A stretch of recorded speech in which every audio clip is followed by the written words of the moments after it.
Welcome to our channel. Today we how to authenticate Adyen for US e-commerce payouts, beginner guide step by step clearly. To authenticate Adyen for US e-commerce payouts, start by logging into your Adyen account. Navigate to the developers section from the main dashboard. In the developers section, find the API credentials option. Click on API credentials to view your existing keys.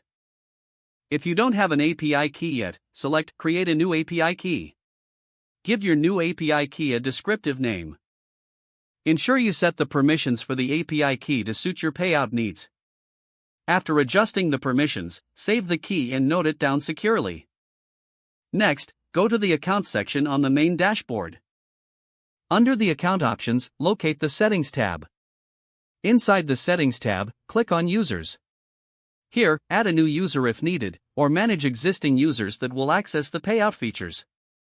Ensure users have the necessary permissions to facilitate transactions. Once you have set up the users, go back to the API credentials section. Here, you will find your newly created API key ready for use. Copy the API key carefully for use in your e-commerce application. In your e-commerce platform, navigate to the payment settings. Locate the section for integrating with Adyen. Paste your API key into the designated field for authentication. Make sure to configure other necessary settings, such as currency and transaction types. To complete the setup, save your changes within your e-commerce platform. Lastly, test the integration with a small payout transaction to ensure everything is functioning correctly. Monitor the transaction for any errors and address them as needed. Once confirmed, you are fully set to process payouts using Adyen for your US e-commerce operations.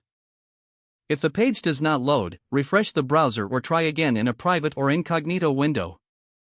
Make sure you are using the correct email address, then retype it carefully to avoid small typos. If your password is not accepted, use the reset option and create a new strong password you can remember. Check your spam folder for verification or security emails, then complete any requested confirmation steps. Enable two-factor authentication if available to improve account security and reduce unauthorized access risk. After signing in, review your profile details so your contact information and settings are accurate and current. Don't forget to like this video and subscribe to our channel for more step-by-step tech guides.